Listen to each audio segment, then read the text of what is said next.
A curious mind challenges orthodoxy. You start talking about geography in the middle of a maths lesson. But unfortunately, he didn't quite understand the nature of pistachio exterior with orange interior.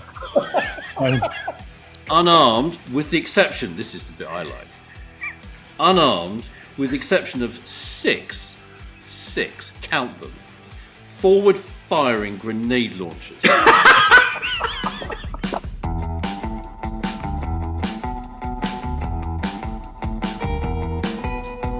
Hello and welcome to the Car Podcast with Chris Harris and friends. If I sound like I can't breathe, I can't, because the better part of my life has just made a beautiful lamb dish with lots of powdered cinnamon, and I've got it in my eyeballs and up my snotter, so I feel like I've been punched. I do apologise.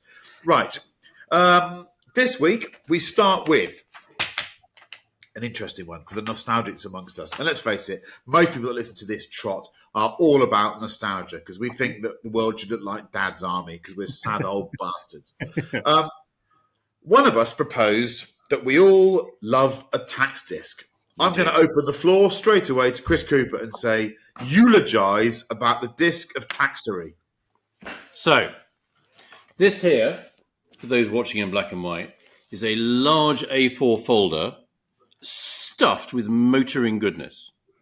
This is a history file for one of my cars, namely my Magic Mini, which started life in 1962 as a Mini 850 Super Deluxe.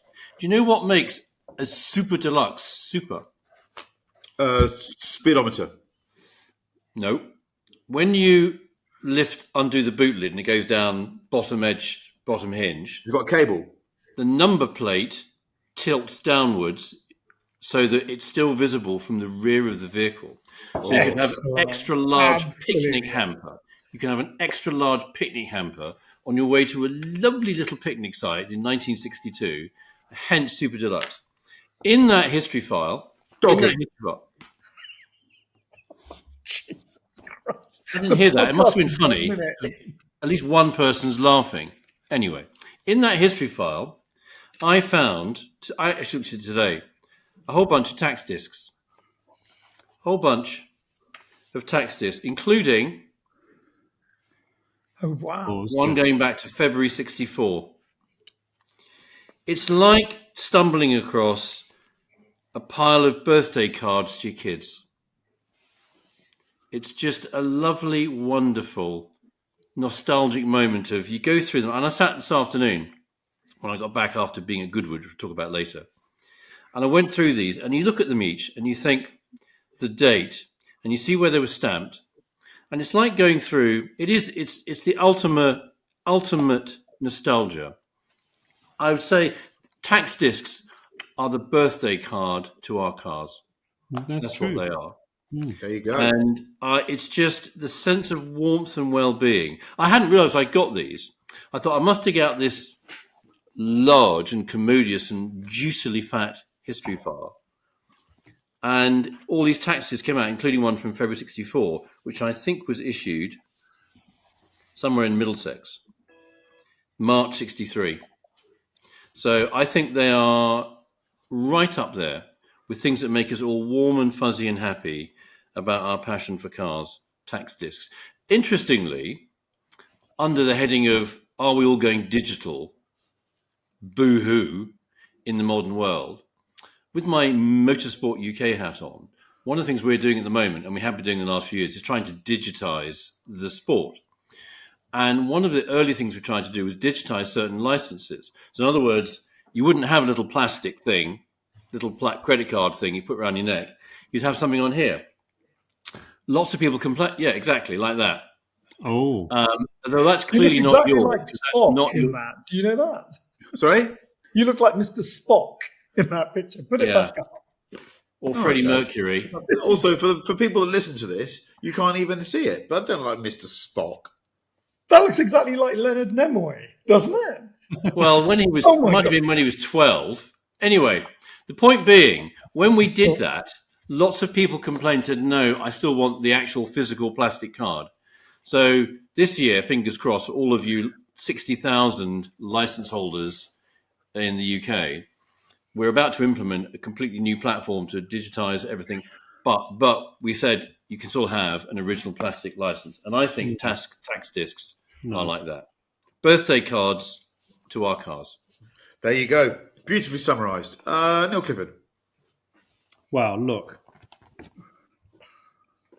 at these babies. Okay, Neil's holding up a plastic folder with lots of lovely old tax discs in and different colours. They're beautiful colours.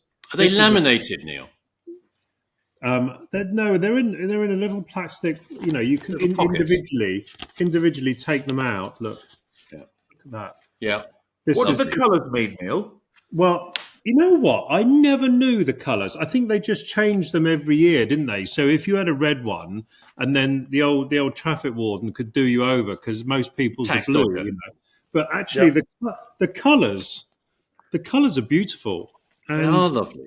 You know, that sense of, I mean, clearly it was all a bit of a pain in the arse, wasn't it? So we probably look back in the 70s thinking it was all sunny the whole time, but actually the weather was shit in the 70s, apart from 76. But when you just take your little MOT form and your insurance documents down to the post office lady, and she would be there stamping the thing and writing it, you know, whatever it was, 70 quid, 80 pounds, look. And then she would hand you the little disc, which you used to be so careful with the perforations, because if you ripped it, you were really fucked off, weren't you? Because you have a year of it not being perfect, and then you'd spend about half an hour trying to get it into that little plastic thing that without folding it. Without folding it, but it only had 3 little slits, didn't it? And you had to try and fit it in, and then you had to stick it onto the windscreen with no bubbles. But to me, it was a little passport of freedom, wasn't it? It was your 12 months pass to do whatever the bloody hell you want. You had freedom, and I miss the colours, I miss the procedures of it. Just a great thing. Did you keep them? Did you put them all literally? What I used to do was put the new one in front of the old one. But then it would get a little bit fat and it wouldn't be flat. Depending on how long you had it. Yeah, depending on how long you had it. Yeah. So gorgeous little things, and part of our sort of love of cars, really, amongst many other things, obviously. I love this moment. Manish. How do you follow that?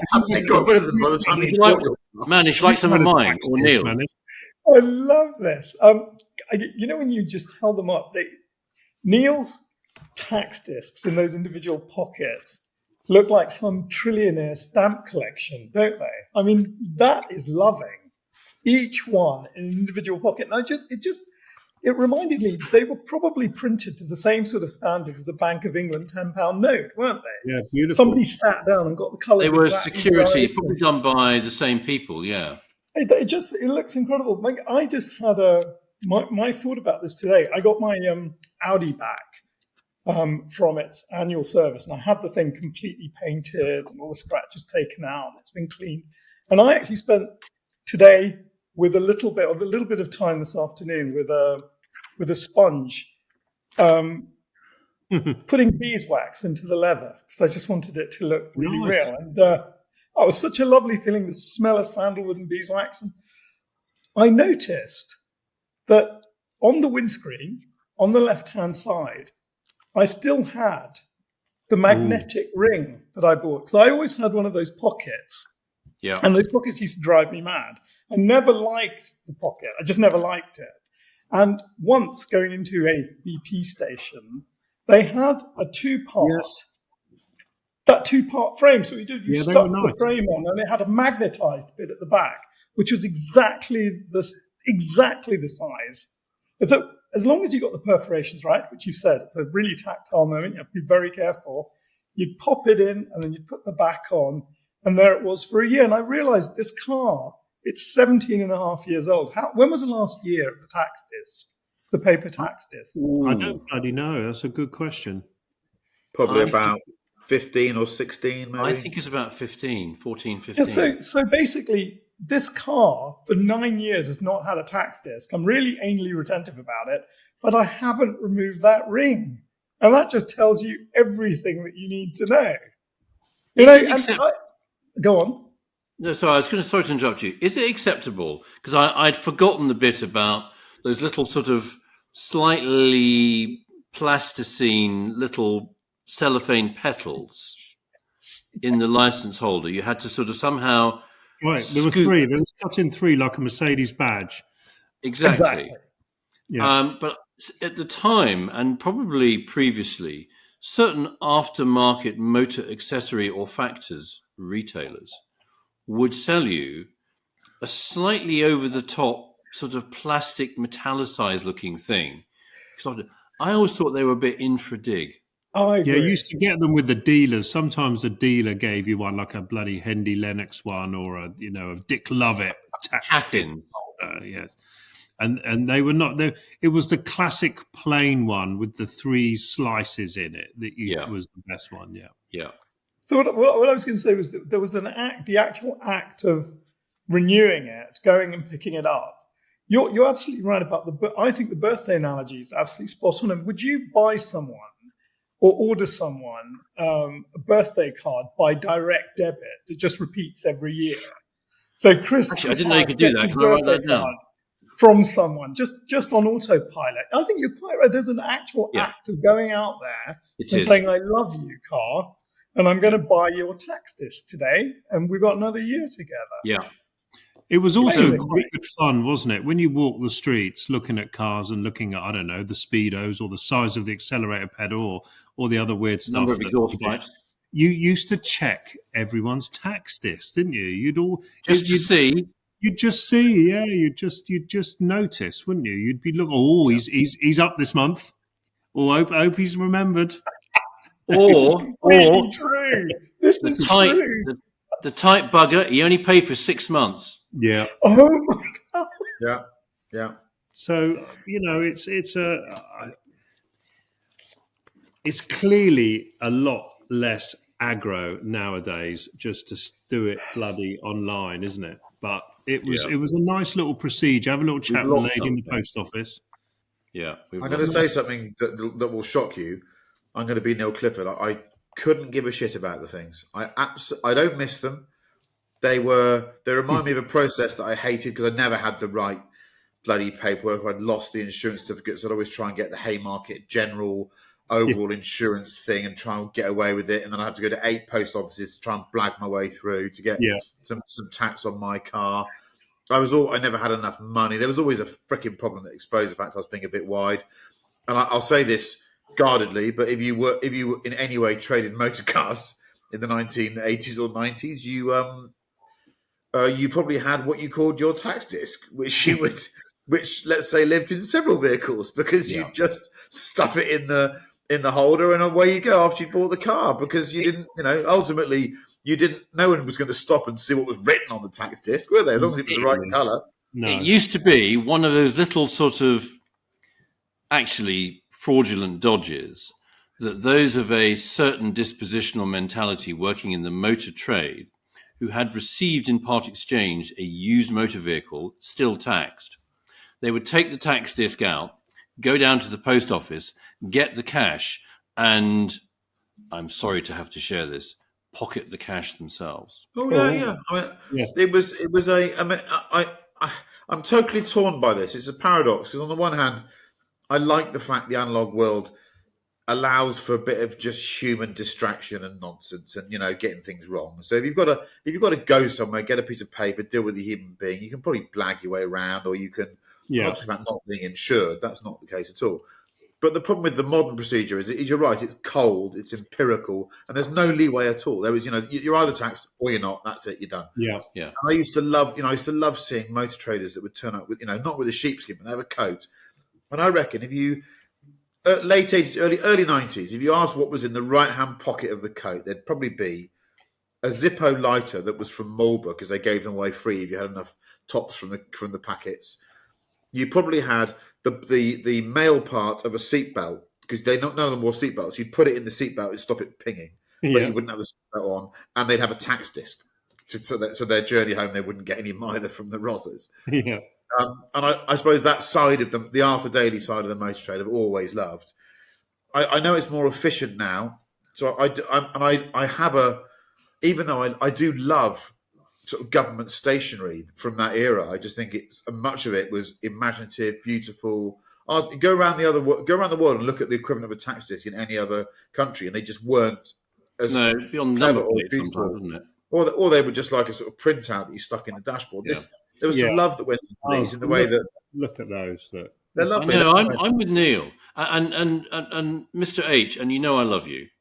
Now that all of these processes are digitized and simple, are you any better at them? Yeah, because someone else does them for me. But I have to say, I just don't. I see a tax disc and I just think that was a pain in the arse. Even though I like the way they look, everything's a bit easier now. They used to worry me. They always used to worry me. That's true. And I used to be in a pickle. So you I'm can not check online. Yeah, it's easier. I'm not being Mr. Negative, but normally it's Neil that goes, I couldn't give a shit. But this time, I'm the one that says, I just couldn't give a shit about it. Yeah. Right, moving on. This is a good one. The worst car facelift ever. This was qualified by someone in the group saying, does it mean car? Yes, it does. We're not going to talk about people's physigs that have been unfortunately altered. That would be unfair. But what's the worst car facelift ever? And I'm going to tell you now, Mr. Cooper, you can't list 17 and then choose one at the end. Let him go last. And for that reason, you're going second.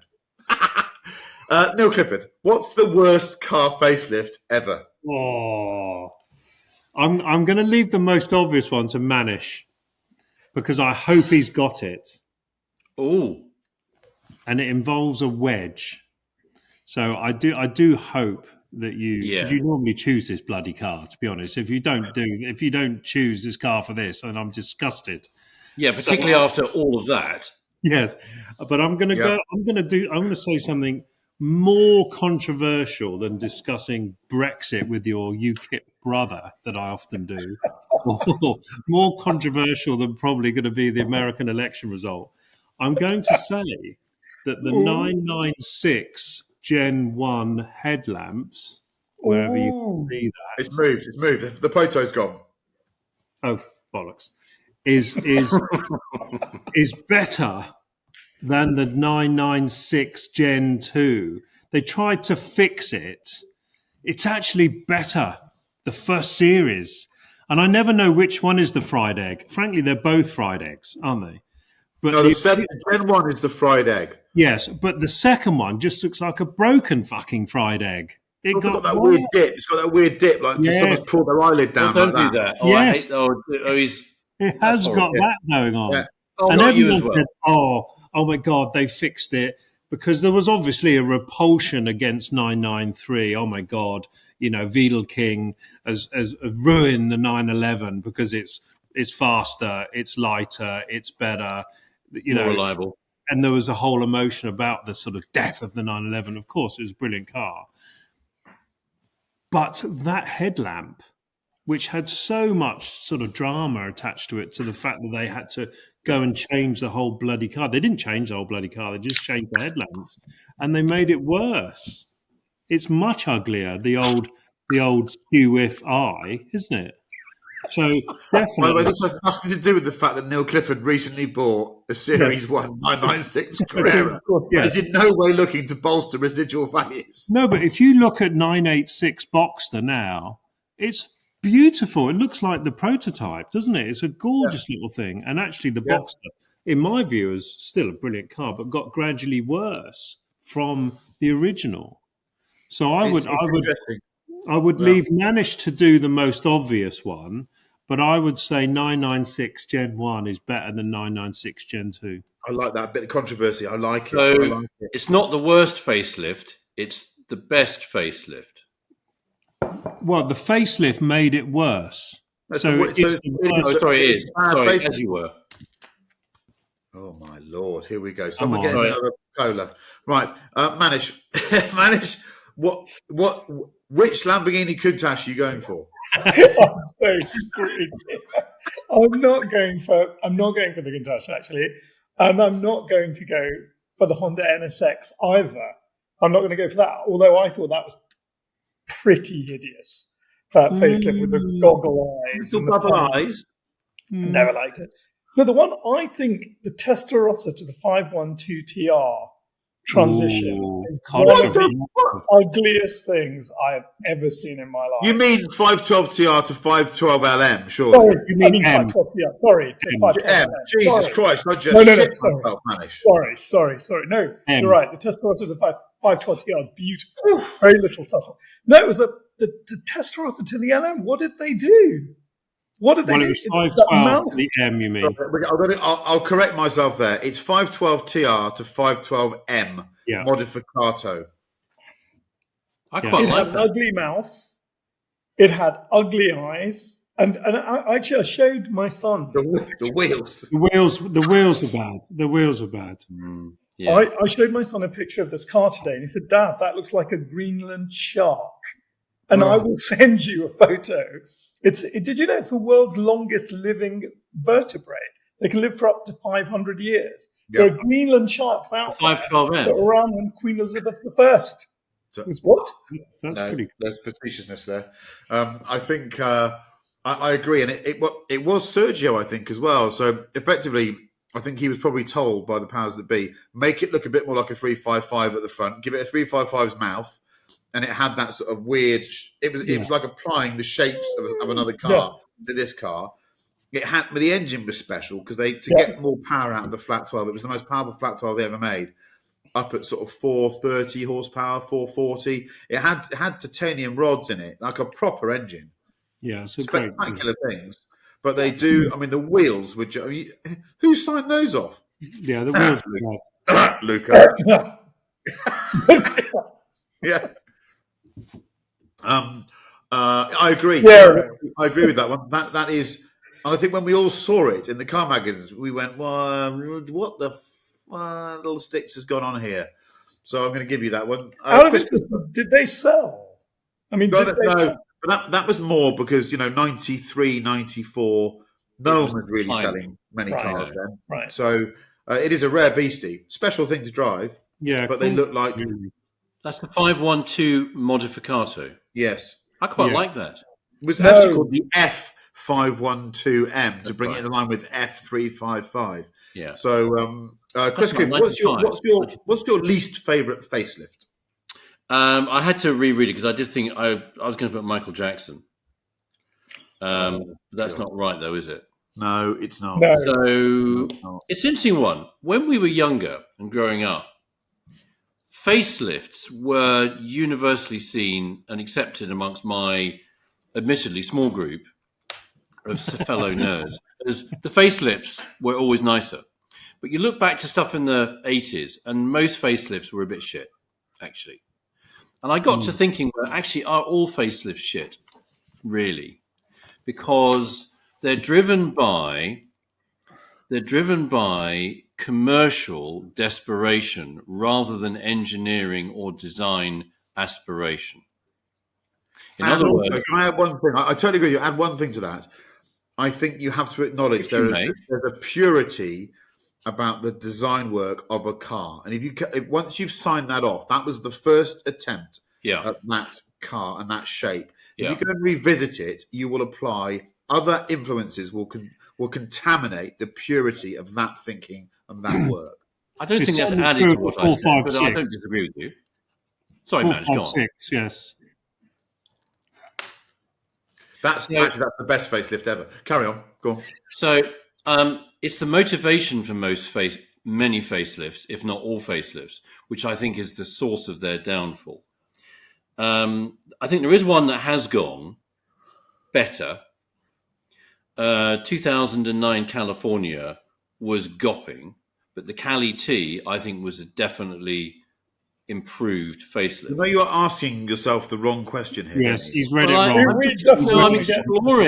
I'm exploring the subject as to why facelifts might, generally speaking, be a bit shit. Can I just pause here for a second? I interrupted him for the second time. My other podcasters, my fellow podcasters, can you imagine teaching Chris Cooper at school? No. A curious mind challenges orthodoxy. You start talking about geography in the middle of a maths lesson. I love it. I love it. But why, sir? Why? You haven't explained why. Yes. I might have said that a million fucking times. Yeah. Sorry, it's all going off here next to me. So I think there are some. Can we just park BMW? Chris, you might do BMW. I think BMW is a recent villain of the piece. But I think that is hilarious, whatever that noise is. Sorry. I think someone knows I'm recording a podcast nearby and is having lots of japes. Audi R8. You can always mute yourself. The Audi R8. Audi R8 has gone through a succession of gopping, awful facelifts. That's interesting. It's true. The first one was It the sounds worst. like you're drumming. It actually sounds.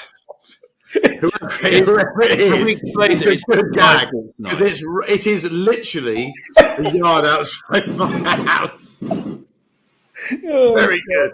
I do apologise to those listening to this in the car if your woofers have just landed on the seat because of this noise. I'm going to do exactly what Mr. Cooper did. I'm going to list some ones because I want you to all nod. I'm going to give you my one at the end. I think perhaps the most famous was when the Granada became the Scorpio, and everyone went, "What the hell was going on there?" Yeah. First of all, you got rid of the Granada name, which is one of the great saloon car names. You call it the Scorpio. Granny. What's a Scorpio? That's a bloody astrological sign, you morons. Yeah. It's nothing to do with a car. I personally thought that the 928 S and S2 were great cars, and the S4 never quite. The overhangs were too long. It just became ungainly for me. Yeah. What was a Mini Clubman other than a nice Mini that had been hit in the face with a cricket bat? Mini Clubman was a terrible looking vehicle. You mean the current BMW Mini? No, I mean the 1275 GT. That weird look. Oh, sorry. Yeah. Never got that for me. That's true. Yeah. Peugeot, weirdly, and this is a Pininfarina piece of work. When Peugeot were working closely with Pininfarina, and they did the Peugeot. I think he did do the 406. I might be wrong. No, he did the coupe only. Okay, you're good point. But they facelifted. The 406 Saloon was a really great car, good-looking car, and they facelifted it. And I remember going on the launch, and they took the covers off it. And I remember going, what the fuck have they done to that? And I was too close to the person from Peugeot who asked me to leave the room. On that front, do you remember when the Impreza became the bug-eyed Impreza? What an extraordinary moment, which created the greatest headline ever in a car magazine, which was Motor Magazine in Australia. Simply put, what the fuck have they done to the Rex? And I think that basically proves my point, which is why did those things happen? Because the wrong people got to fiddle with somebody else's work for stupid reasons, and they ruined it. Also, and I'm sure I know there are certain very, very eminent designers that have occasionally listened to this podcast. You could spot a facelift that was enacted by the person that originally drew the car. Yes. You really can. It's when a third party comes in and plays with the recipe that you get Marmite and orange juice, and everyone goes, wah. But for me, there's one.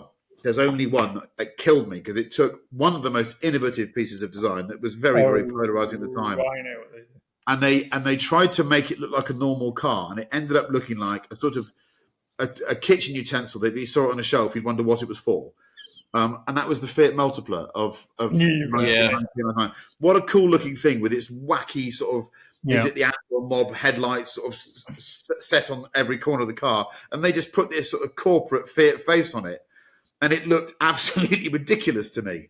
We've all just moved around there. I don't know why we moved around. So I'm going to get, but I tell you what, the winner, because there sometimes has to be a winner. Manish is right. I think the 512 TR, I'm biased, is one of the greatest looking Ferraris. And what they did with the M. Yeah. I think if the four of us sat down with a case of really good single malt and tried to redesign the 512 TR, we couldn't have done a worse job than that. No, we couldn't. I do think we should give 30 seconds to the end of the very sad end of the Countach. Because the anniversary, I can't talk about really it. Quite sad, I actually can't talk about it.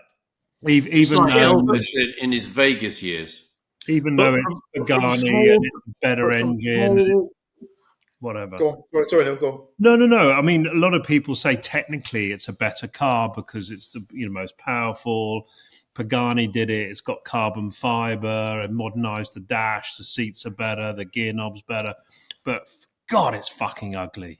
Oh, and the engine isn't as good. A Quattro Valvoli 500 is a faster car. Has more power because it's got restrictive fuel injection and everything. Not as good. I think you're right. I think watching the Countach go through its regenerations is what Madonna was thinking of when she thought about where she's going to go. Yes, as we discussed last night, Chris, you still would. Oh We my absolutely God. didn't. When did you have that? Drive a Countach. Where are you going with this? We were talking about Countaches. Oh yeah, sorry, yeah. Honestly, you managed. You've got a filthy mind. Get yourself some bloody soap. Here we go. What did you do in a car last week? What did we do in cars last week? The 5th instalment of an occasional series in which Neil Clifford tells us what he's done with cars. Because, frankly, his life with cars is brilliantly interesting. What have you done, Neil? Well, we haven't done this for a month, have we? So. So what have I done? I went to the. So I'm going to go back a week or two. I went to the Malta Grand Prix, Classic Grand Prix. Had a long weekend in Malta, not Walter. You don't want a weekend in Malta. With my wife. It was a lovely little bit of winter sun. I recommend Malta. It's a lovely place.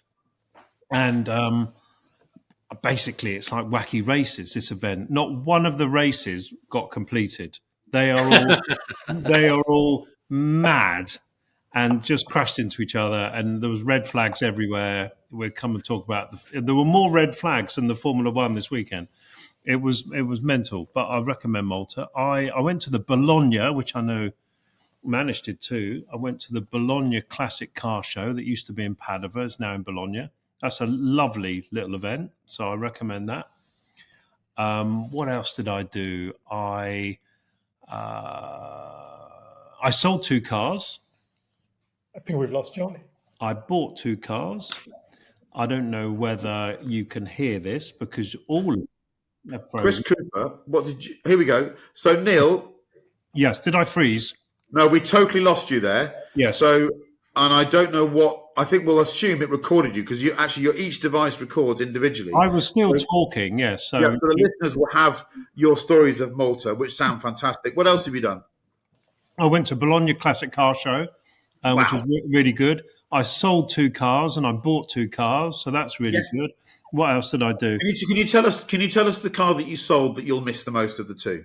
I don't really. I bought and then sold a 745 IL BMW in green with clear glass, which was the Sultan of Oman's company car. You sold it? No. I sold it. Well, actually, of course, I haven't really sold it. I've given it to someone to sell. It's not that easy to just sell something like that, is it? No.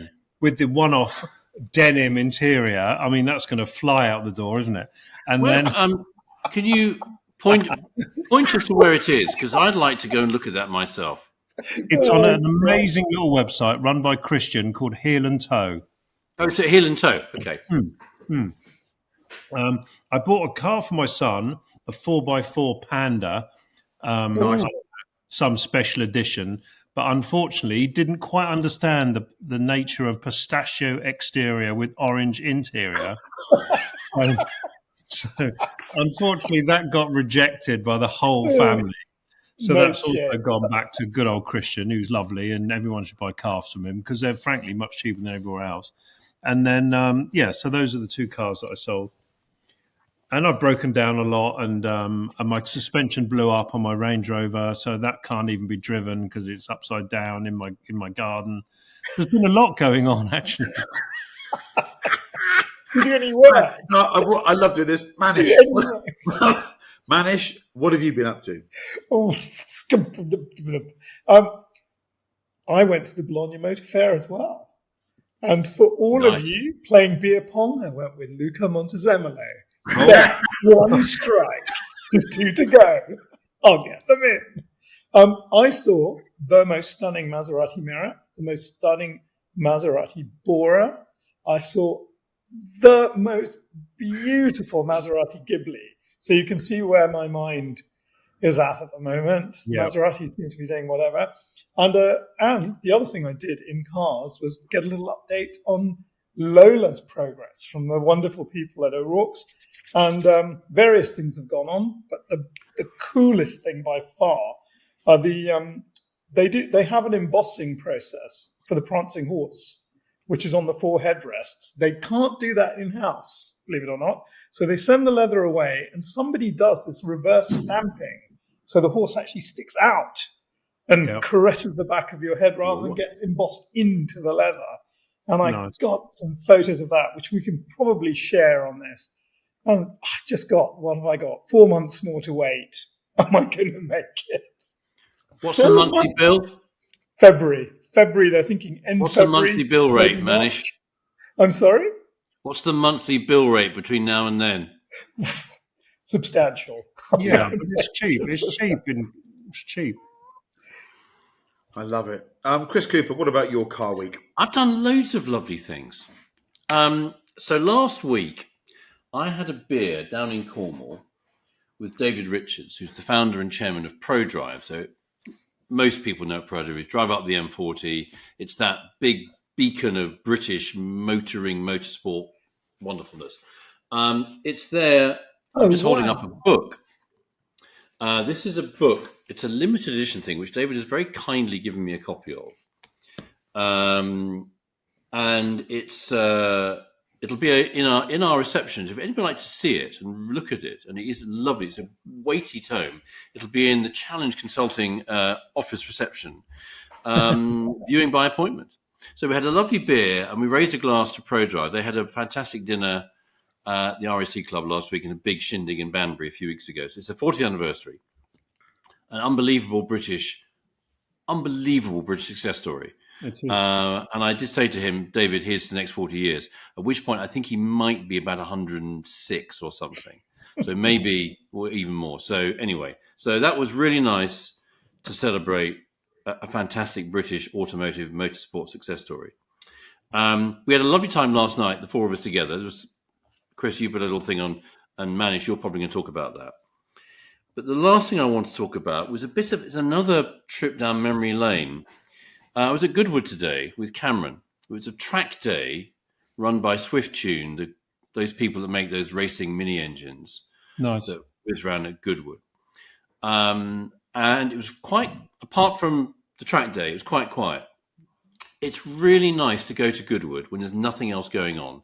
No grandstands, no people, just 30 wonderful racing minis. And I walked around the back of the paddock out towards Madrick, the first corner. And I went to the skid pan. Yep. That's still there. And when I ran, it's rather overstates what the nature of my involvement in it probably was. But when I was president, El Presidente, of the Portsmouth Poly Motor Club in the mid-'80s, we used to go to the skid pan. And in the mid-late 80s, that was pretty much all there was at Goodwood. All you could do, you just drove in. There were no gates or anything. Just drove in. And there was a bloke there. He had a porter cabin, and I think he had a P6 Rover 2000. Might have been 2200. That got us excited. TC. What did the TC stand for in Rover 2000? Twin It's cam. not twin cam, is it? Twin carb. Twin carb, yeah. carb. Oh, yeah. Twin carb. Yep. Having said that, was it twin carb? It probably was twin carb. And it had that beautiful thin Bakelite steering wheel and those extraordinary little column stalks, little T-shapes on the end. Yeah. And he would teach us oversteer and skids and cadence braking stuff. And I hadn't been there for about, crikey, nearly 40 years. And I thought, I'm just going to see whether it looks the same. And it just looks exactly the same. In fact, it had a bit of water on it. It's been quite dry the last few days. But it was just a wonderful little, that and my tax discs, my little birthday cards to cars, and looking at the skid pan at Goodwood, where everything around it has changed, but the skid pan is still there. I thought it made me warm and fuzzy and happy inside to think cars are bloody fantastic. And our memories of them are bloody fantastic. little love letter to the Goodwood skid pad, all of which, most of us have been there and made asses of ourselves, I'm sure. Yeah, me too. I had a Pura Sangue delivered yesterday, which is the Ferrari SUV. I'm about 18 months late to that car, as seems to be my way these days. There's going to be a video coming along. I've managed to squeeze these 3 reprobates in there as well. So there's a short video of us driving around West London, not quite knowing what we're doing. West London, damn well, bang, Central London. It's a very interesting vehicle and one that I wanted to dislike, but as is often the case with these things, it has melted my heart in certain areas and it's made me frustrated in others, but more of that to come. I went to London, and do you know what? This is something that I don't often get the chance to do this. So I've got an estate car that I've shown many people what I've done to. I've done lots of work to the engine and the chassis, and I've put a corduroy interior into it, and it's a cool thing, and I love it. It's quite often these projects, you get to the end of them, you realise the journey was more important than the result, and you want to sell the bloody thing. But I actually want to keep this forever. I love it. But if you're our age, it's quite rare that you get the chance to put 5 people in one of these cars and use it as intended. So I went to London, 5 up, with a boot full of bags and clobber for people, and we used it as intended, and it was even more brilliant than I thought it would be, because it's just so much cooler when you've got a car full of arguing young people and who's got the bloody all sorts, and now you're sitting on a bloody crisps and he's going to go mad, and good God, it's fast, this thing, and I love all that. So we used the car as intended. Other than that, I've had a slightly quiet week really with cars. I've done more walking than I've done driving, and I sometimes quite like that. But we're going to film the Pura Sangue a bit more tomorrow, and then I think at the weekend I'm going to roll out something that I've not used for a while, maybe a French hatchback or something, and try and use the last before the roads get salted. A French hatchbackery before the salt. That's a very important little moment, isn't it? BTS before the salt. We all live in the south of Englandshire. That's sort of the middle bit of the map for those people in the rather uncivilized bits of the globe to the left and right of maps which are the right way round. But in southern England, if there's anybody still listening, sorry about him, and he's only been drinking Coca-Cola. Normally, if there's anybody still listening, it's been quite dry. This is not a weather report; it's a weather history. It's been quite dry, which means, in fact, going down to Goodwood today, I went down this morning. The car had no dew or condensation on it. And there's almost nothing nicer this time of year, getting into a car at 5:45 in the morning, not having to swab down all the windows. The roads are dry. There's beautiful, dry, crispy leaves, like a car advert. Everywhere you go, it's like a car advert. Yeah, it's exactly. Nice. You whiz down that road that comes into Lavant from Petersfield, and you look behind, and there's just this sort of like wind tunnel aero effect of rustling leaves. Yeah. Just like, so get out and enjoy your cars while the roads are dry, no salt, rustly, crispy leaves. That beautiful colour. Enjoy it now. The next question posed to my learned colleagues was, choose a city car. I'm going to go first. Good. There's been a little city car that's been, I follow them on Instagram, and it's been nagging and gnawing away at this part of my forehead. That's the front bit there, for those of you listening who can't see. And it's that thing called the Microlino, or is it the Microlino? It's got a wider front track than a rear track. It looks a bit like an Isetta from the 60s, but it's electric and it's Italian. And I think it's the one I want. They're I thought they were going to be 10 grand, but they're really quite dear. And I can't justify it at the moment. But the moment I can, it's one of those things it's an incentive to work hard so I can buy one, because it's got the door that comes off the front. We'll show a picture of it now. I think it's absolutely brilliant. There you go. That's What's it called? What's it called? It's got a Microlino.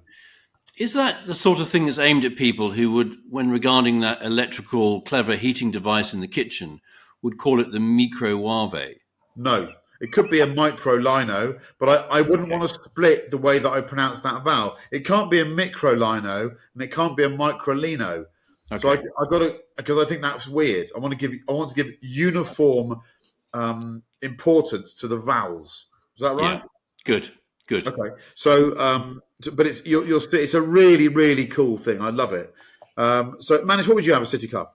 Well, you can't buy it. There's one. It's now in Japan. I've talked about this before, but I'd actually love the Mark Newson baby Ford. I just think that would be great. It's cute. You know, I'd like it in the original orange rather than its resprayed lime. But it's just, what a car. There'd be one of one. You know, you could pull up to anywhere in that and they'd go. Yeah. That's Manish's third car ever. Very good. Chris Cooper, what would you go for? I think you both got this wrong. It depends which city. Oh, no. How many cities in the world? It depends which city. Not all cities are made equal or are as enjoyable or easy to live in. So, in the modern world, with all its uncertainties, on the night of the US election, we're recording this, I think the car... Don't know. Go out. Is that a netball team? Yeah. What you need, the best city car is... Oh my God. It's a Ferret armoured car. Ferret? A Ferret armoured car. Oh, you know, you can get them without the turret on the top, which I think is slightly less intimidating. So I found one today, 15,000. It's. Can you describe what it is to the people that can't see the picture? The Ferret armoured car was a four-wheeled. Honestly, I think it is the post-war British version of a Ferrari Purosangue. Look at that. Tell me that's not trying to be a Ferrari Purosangue. I can't really see it. Move it closer. It's a chieftain tank with four wheels. It's not a chieftain. God, Manish, you know about this stuff. I mean, but they were made by Daimler. It's an armoured car. It's an armoured car with four wheels. It's an armoured car. It's got a 4.3 litre Rolls-Royce straight six. Were they made by Daimler or Daimler? Daimler. British. Keep up. He's unwind-upable, isn't he? Sometimes. You cannot wind it. It is the basic reconnaissance vehicle. So this is a basic reconnaissance version. It was open-topped, sans turret. It's actually written here. It says sans turret. But unarmed. Germany, France, and Britain. Unarmed, with the exception, this is the bit I like. Unarmed, with the exception of six, count them, forward-firing grenade launchers. There's no part of London into which this city car couldn't venture, allowing me a little jaunty wave, a bit like I tried last night from the window of the Ferrari pureed sandwich or whatever it's called. And because it was attracting a lot of attention, quite positive, that car. So I thought, I'm going to interact with the public. So I wound down the window and asked some chap, what do you think of the colour of this car? And the poor chap completely ignored me. Yes. So, but if I was in an armoured car, sans turret, but with 6 forward-facing grenade launchers, I think I might have got a bit more attention from him. So I think the ideal city car in these uncertain times is a Ferret armoured car, sans turret. Neil Clifford? I'm bringing it back to some level of fucking sensibility. Thank God. Yeah, please. Actually, a borderline boring answer following that. Actually, a car I've really wanted, but I've just not pulled the trigger, and I will have one, and they're getting cheaper and cheaper, is an i3. Yeah. That's a sensible answer. It's a cool answer. I actually feel a bit pissed off that I haven't owned one, because most cool people have. Not to say I'm cool, but you know what I mean? I'm like 10 years behind with this car. If you wait 6 months, they'll be $3,000. You can buy them for 10 grand. I think they're going back up. You obviously want the little range extender job, which they're cheaper now anyway, because you've got nobody wants them. The congestion charge and all that. But you've probably got to pay the congestion charge with all of them now, because we've had our pants pulled down on that, haven't we? But I think that's just gorgeous little car. It does everything. There's lovely interior. If you get the right spec with the silver wheels, navy blue, with the little sort of chocolate brown leather and the wood, I think you can upgrade it to CarPlay for like 300 quid or something. And actually, it's super cute. And I really should have one. They are. It's a good call. Mm. I'd want an ID Buzz though. I know they're more money, but I love an ID Buzz. I just It's think they're not a gorgeous. city car. It's a fucking van. Yeah, but it's got such short overhangs. It's actually easier to drive in It city, is. isn't it? They're amazing. Keith it's on the cool. farm. I do like it. Keith on the farm had one for a weekend, an ID Buzz. I think it's cool. I do think He it's really liked But it. they're not 10 grand, are they? They're £35,000 for a cheap one. Yeah. So, moving on. We were going to do some F1. Do you know what? I've actually got to get on this evening. So we're going to leave the F1. We're going to. It was quite a boring race anyway. It's a pretty boring race. I didn't see any standout drives in it at all. And there's nothing really of note. And I suppose I'm just fitting with Max's response to the British media have decided to ignore it. So we'll do the same. And I will say, before I do that I think it's in the top 3 best drives I've ever seen, having watched the sport since I was 4 years old. Yeah. I won't allow the others to chime in now, and we'll talk about it come back to that next week. Okay, we'll come back to it next week. We're going to move on to our 2-car garage, which is quite cheeky this week and really needs to be read quite carefully, I think. You've just landed a new job with one of your former employees' rivals. Your new job comes with a company car, but there's a catch. There's always a catch. It must be electric. Boo. But you can choose your own for under £70,000. Your new boss knows that you aren't a lover of EVs, so as a sweetener for you swapping sides, not sure about that phrase, you have been given £25,000 to treat yourself to an automotive plaything. You already have a small car collection that includes a few hot hatches, coupes, a German Grand Tourer, and the family car is an Alpina D3 Touring. To stop me saying that again this week. Well done. But you fancy something different, something rare that will get the all-knowing nod from car enthusiasts at your local Cars and Coffee. But you can also take your teenage petrolhead kids with you. There's a lot of subtleties here, and I think people are going to. If you've not read the rules, you're going to stumble here. So to recap, 70,000 for a new EV and 25,000 for something rare to play with. Over to you, Manish Pandey. So I am not a huge fan, as you know, of electric cars. And I don't know why. I should be. I think politically I'd probably sit to the left of the 3 of you, and I think of myself as a bit of a nice guy. But Whoa. You can rewind on that one to start with. Bloody Guardian reader. Yeah. Okay, so Guardian aside, I really had a big problem with part 1 of this. It just like, is there an electric car that I could be forced to buy even if I wasn't paying for it? That's how I read that. So you have to have one. We're paying for it, and this is your car. And the only thing, never driven one, I've never seen one, but the only thing that even vaguely attracted me was the entry-level BMW 5 Series Touring. I really like estates. I just really like them. I think it would be very practical. It kind of looks okay. I have a slight problem with the back window design of the new BMWs. I always love that gorgeous little angle, straight line little angle. Now they've decided to make the whole back window kind of angle. What is it? 15 degrees, 20 degrees, and then come back. 17 degrees. So I think I could live with one of those. You bastard! It isn't, is it? But you I've no idea. You said that you so confidently. That's outrageous. Okay, whatever. Okay, that angled window. I think I could live with it. I think I could live with it. It's not 50 grand, though. I'm sorry?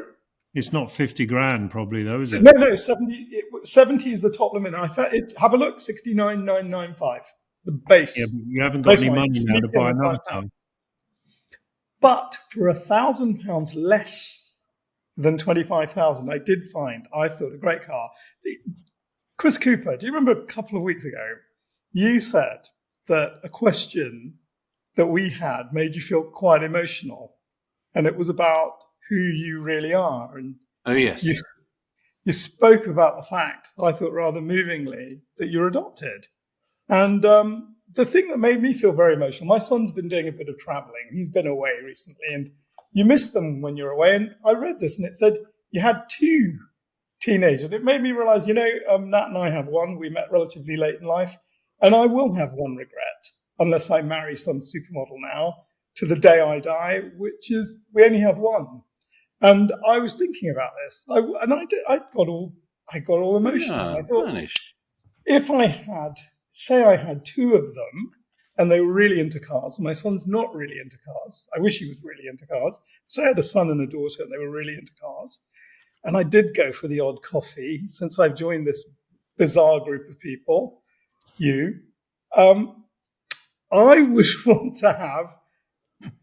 would want to have something really eccentric.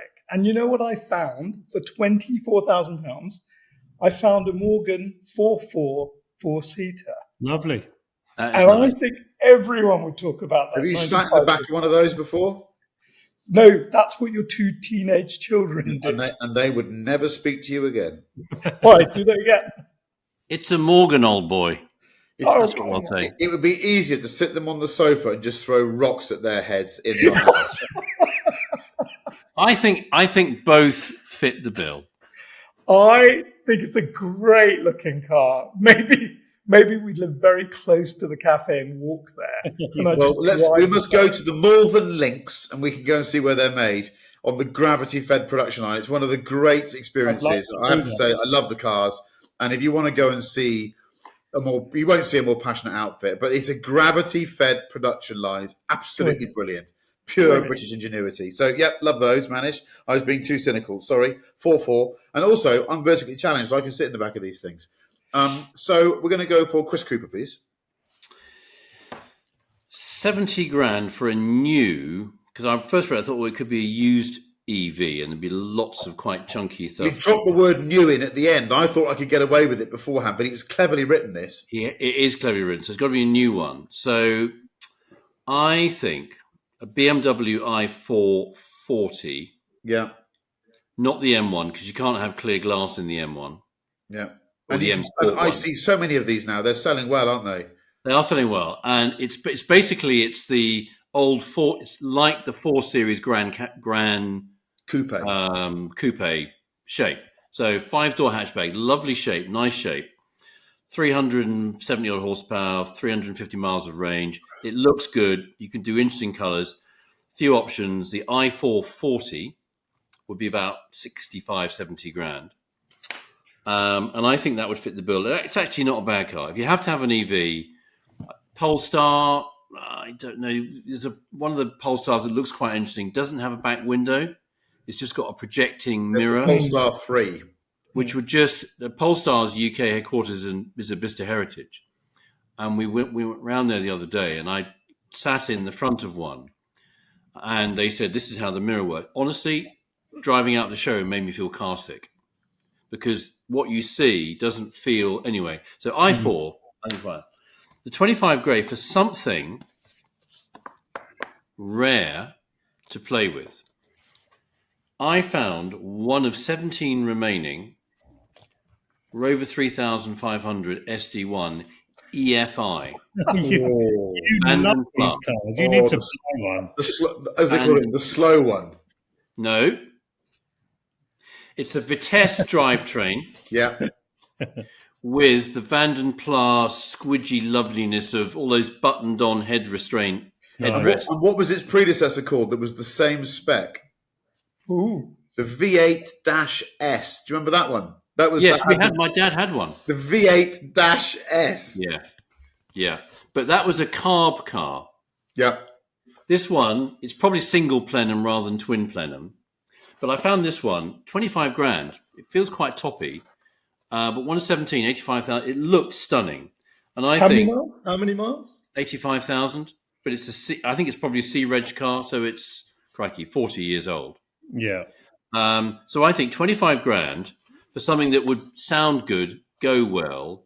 Everyone would look at that and think that's actually quite a nice thing. Crossboat alloy wheels.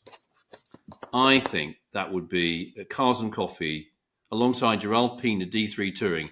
The world's going to be bereft of Alpina D3s as a result of this podcast. They'll be going for millions, Rodney. I like that. We've had two very good pairings there. Neil Clifford, you're under pressure. Yeah, I know I am. obviously, as always, I sort of half read it, and then and then I Got the numbers wrong. I only read it like half an hour ago, driving up the M1 at night, and I thought, actually, what idiot spends 70 grand on a new electric car? Nobody. Therefore, I'm going to cut out the middleman and buy a 70 grand electric car that's 1 year old for 25 grand, and then I've got loads more money to buy myself. I like that. But then, as I was driving along, thinking, "Shit, I know nothing about electric cars. I'm a bit of a muppet on all of this because I deliberately avoid them. I don't use Siri because I don't trust Siri because they're listening to you, aren't they, the whole time? Anyway, but I used Siri and I said, "What is the cheapest electric cars in the United Kingdom?" And I got this website called Nimblefins. God knows what this is. Is that about EVs or something else? This mob are obviously paying Google like £100 a click to get me onto their website. And the cheapest EV in the UK, number one, is a Smart EQ 424 Coupe. That probably doesn't even exist anymore. £22,000. And then the next one, because I need 4 doors. So I'm basically buying that MG4 thing. Because it's a washing machine. Who gives a shit what it is, really? It is white goods. They're all crap. So you may as well just get the cheapest one. Yeah. And then I've got a lot of money left. And this man, if I remember, he's got coupes, he's got hot hatches, he's got an Alpina. He's got a lot of kit, hasn't he? He's got a lot, nice but he hasn't got a beautiful classic convertible. Yeah. And every man who has numerous cars and is a petrol head and a bit mad, you've got to have a pretty old convertible. Otherwise, you're not in the club. Who are you? So exactly. So therefore, I thought has to be a 4-seater. I've got 50 grand or 60 grand. I don't know whether does he need the 4-seater or 2 kids? No, he's got to be. He's going to take his 2 teenagers. It says kids plural. Yeah, well, we're fitting 2 in the front seat with me, and because it's actually a tricky number, the 50 grand classic convertible thing. If you want to buy a good one, so I've gone to buy, and I'm sticking with this story. I've gone to buy a boat tail Alfa Romeo Spider 1967 because actually. You can't get a Ferrari because it's a Mondial and it's shit. You can't get a 911 because it's going to be crap. You can't get an E-Type. So you're going to buy something shit. And the only thing that's not shit is probably a boat tail Alpha. And it's one of the cheapest cars ever. Little Barchetta. So that's a lovely choice. I'd like to just say something now that this will make Chris Cooper want to die. In fact, he'll have a heart attack on my behalf. Because I just sit here watching the battery go down on my laptop, which wasn't fully charged. I got to 2% then before I ran away and put a charging cable back in. Yeah. I got to 2%. The screen was dimming. She was dying. Right on the edge. Right. I like these choices. I worked out that even if I went for an unsold but pre-registered Audi e-tron GT, which I think is the best looking electric car on the road, I couldn't get one for 70 grand. And I couldn't quite get there. But for me, there is at this price point, I know it's a lot of money. There is only one car you should be buying. That's the Hyundai Ioniq 5N. I've had a go on one of these. Oh, I forgot that. It is absolutely bloody brilliant. I forgot that one. Possibly the only electric car that people like us should be looking at right now. Good call. Well done, Hyundai. It's a great thing. Really enjoyable. And you can get them with a deal. You're probably at 55, aren't you now? Maybe a bit less, I would have thought. They've advertised them at 60 grand. So I've got a bit of extra budget here. So what I'm going to do is this. I'm not going to spend it all. There's one car that I really want one of these, and I can't do it at the moment, but maybe next year I'll pull the trigger. It's the first ever real S-Class, the W116. Well, the first one was called an S-Class, so the 70s car that gave way to the beautiful 126. I love these. And the 280 SE, the short wheelbase one, it's got a fuel-injected sort of 180 horsepower engine. They're built like tanks. You look like an extra from Dallas. I just think it'd be a lovely way. If I was going to go to Bicester Scramble in the summer months with two of my offspring. It's lovely. I'd love to go in that. I think it'd be great. I'd wrestle with the Becker radio, and away we go. And they're not very dear. They're about £25,000. And with the money I had left over, I'd probably go and do an ice driving course with them as well. That's what I'd do. I think that's good. Yeah, proper Rockford Files car. There's something about W116s. I always wanted a 6.9. I'm not sure you need it. I'm not sure it adds or not. What are you going to do with them? What are you heavy lump? Neil? Tell us about 6.9. Oh, I think that you there's no argument against 6.9. Do they go well still? It's all about that badge. Oh, they're fast. They're immensely fast. They pick up like a jumbo jet going up the runway at Heathrow in 1977. They're fantastic bloody things. Okay, so you can't find them. Yesterday we had the sad news that Quincy Jones had passed away. For people of our age, he was probably the most influential studio music maker, producer, writer, supporter, whatever he was. He's got the hand on the tiller of just about everything that was brilliant. He really was extraordinary. So we've got to make our music choices. They have to involve Quincy. He didn't have to write them, but as long as he had his paw print somewhere on there, you're allowed it. I'll go first with Manish. I'm going to go for On Days Like These, sung by Matt Monro. The opening music to The Italian Job. I could not believe it when it said written and produced by Quincy Jones. It's My amazing. jaw just dropped it. Yeah. What didn't he do? Thank you. What are you going for, Neil, with an E? Michael Jackson, Don't Stop Till You Get Enough. Oh. Right, so I've got to choose something else now. Yeah. Those violins at the beginning. And did you have you? I did a bit of Googling this morning. Did you know that Michael Jackson asked to have that removed? That's where I got it from. I mean, Quincy wasn't the biggest Michael fan, was he? Not in that interview, he wasn't. No, he really wasn't. But he asked, Quincy goes, and that's the bit you all remember about the track. And someone says, so do you think he was right to have them pulled out? He goes, that's the only bit that people remember about the track. So I loved it. Okay, Chris Cooper. Well, I had On Days Like These, but I'm actually like Neil. It's quite hard to walk past Thriller, the album. Oh, and Thriller, the track, is just... It's Thriller, the album. It's the first album I bought because I knew what I wanted. We'd all bought records and stuff before that, but because somebody else had bought them, you think, oh, that's meant to be cool. I thought, do I like it? I'm not sure. And then we heard the bass line from Billie Jean, and you think, that sounds quite... And you got the album and the Thriller and the John Landis directed famous video for the Thriller track. So the album and all the single Thriller.